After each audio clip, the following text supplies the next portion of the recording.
क्या आप जानते हैं कि कोविड-19 वैक्सीन भी इंटरनेशनल ट्रैवल की वापसी की गारंटी नहीं दे पा रही है? ओवरसीज ट्रैवल की उम्मीदों के लिए एक नए आघात में ग्रेग हंट ने चेतावनी दी है कि अगर हर ऑस्ट्रेलियंस को वैक्सीनेट किया जाता है, तो इसका मतलब यह नहीं है कि सीमाएं फिर से खुल जाएंगी। डिटेल्ड न्यूज़ समझने के लिए इस वीडियो को अंत तक देखें। ब्रेन ड्रेन कंसल्टेंट्स की तरफ से आपका हार्दिक स्वागत है हमारे इमिग्रेशन इन्फॉर्मेशन और news channel A to Z immigration updates में। हेल्थ मिनिस्टर ग्रेग हंट ने आगे आने वाली इंटरनेशनल यात्रा की भी उम्मीदों को कम कर दिया है, यह दावा करते हुए कि पूरे देश में कोविड-19 के टीकाकरण के बाद भी कोई गारंटी नहीं है सीमाएं फिर से खुल जाएंगी। ऑस्ट्रेलिया की वैक्सीन रोल आउट को 50 साल से अधिक उम्र के लोगों को केवल वैक्सीन देने के फैसले के कारण और भी पीछे धकेले जाने के बावजूद इंटरनेशनल ट्रैवल के लिए इसका क्या अर्थ है, इस बारे में सवाल बढ़ रहे हैं। हालांकि मिस्टर हंट ने मंगलवार को एक प्रेस कॉन्फ्रेंस में कहा कि बहुत सारी आबादी के पास वैक्सीन की नहीं है, जो इंटरनेशनल ट्रैवल को फिर से खोल देगी। केवल वैक्सीनेशन की कोई गारंटी नहीं है कि आप बॉर्डर्स खोल सकते हैं। मिस्टर हंट ने कहा कि सीमा को बंद रखने या फिर से खोलने का फैसला उन फैक्टर्स की एक सीरीज पर आधारित है जिन्हें ऑफिसर्स द्वारा केयरफुली विचार किया जाना चाहिए। हमें अभी भी तरह तरह के फैक्टर्स की एक सीरीज को देखना है। ट्रांसमिशन, लॉन्जेविटी और ग्लोबल इम्पैक्ट वे फैक्टर्स हैं जिनके बारे में दुनिया सीख रही है। हालांकि मिस्टर हंट ने ऑसीज की उम्मीद को धराशायी करते हुए दुनिया भर में जेट सेटिंग की उम्मीद की, लेकिन उन्होंने संकेत दिया कि भविष्य में जल्द ही अधिक ट्रैवल बबल्स स्थापित किए जा सकते हैं। ऑस्ट्रेलिया और न्यूजीलैंड के बीच दो तरफा यात्रा बबल्स दी 18 अप्रैल को 11:59 पर शुरू होने वाला है, जिसका अर्थ है कि विजिटर्स दोनों देशों से यात्रा करने में योग्य होंगे। होटल क्वारंटाइन से छूट मिलेगी। उन्होंने कहा कि सरकार अब पैसिफिक एरिया के अन्य एरियाज पर अपना ध्यान फोकस्ड कर रही है कि ऑस्ट्रेलिया के साथ इसी तरह की अरेंजमेंट करने में योग्य हो सके। जैसा कि प्राइम मिनिस्टर स्कॉट मॉरिसन ने कहा है, इस साल धीरे धीरे बॉर्डर्स खुलेंगे। उनका कहना है कि जैसे वे आगे बढ़ते रहेंगे वे सुरक्षा माइलस्टोन की एक चेन का सामना करेंगे जो उन्हें खोलने में सक्षम होंगे। डेलॉयट एक्सेस इकोनॉमिक्स की एक नई प्रेडिक्शन के अनुसार इंटरनेशनल ट्रैवल के लिए यह लेटेस्ट शॉक 2024 तक पूरी तरह से वापस नहीं आएगा। और उनका कहना है कि अराइवल्स के लिए क्वारंटाइन शायद वर्षों तक किसी न किसी रूप में बना रहेगा, क्योंकि देश में इंपोर्ट किए जा रहे वायरस को रोकने की कोशिश जारी है।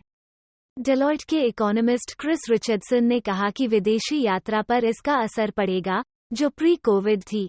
7 न्यूज़ के मुताबिक वो 2022 तक इंटरनेशनल ट्रैवल इनबाउंड और आउटबाउंड दोनों में बहुत कमजोर है और यह प्री पैंडेमिक के लेवल पर वापस नहीं आ सकता है। हालांकि सीमाओं को फिर से खोलने के लिए कुछ एक्सपर्ट्स की प्रेडिक्शंस थोड़ी अधिक आशावादी हैं। डेविड बीरमन ने कहा कि किसी ने यह अनुमान लगाया था कि ऑस्ट्रेलिया इंटरनेशनल ट्रैवल को फिर से देखेगा। देखते हैं कि यह उम्मीद जल्द पूरी हो। उन्होंने news.com.au को अपना पॉइंट ऑफ व्यू बताया कि एक बार कुछ शुरुआती ट्रैवल बबल को प्रभावी ढंग से काम करते हुए देखा जाएगा, जिसमें पार्शियल रूप से पेंट अप डिमांड द्वारा संचालित इंटरनेशनल टूरिज्म का स्नोबॉल इफेक्ट होगा। डॉक्टर बीरमन का मानना है कि डेलोइट की भविष्यवाणी निराशावाद के पक्ष में है।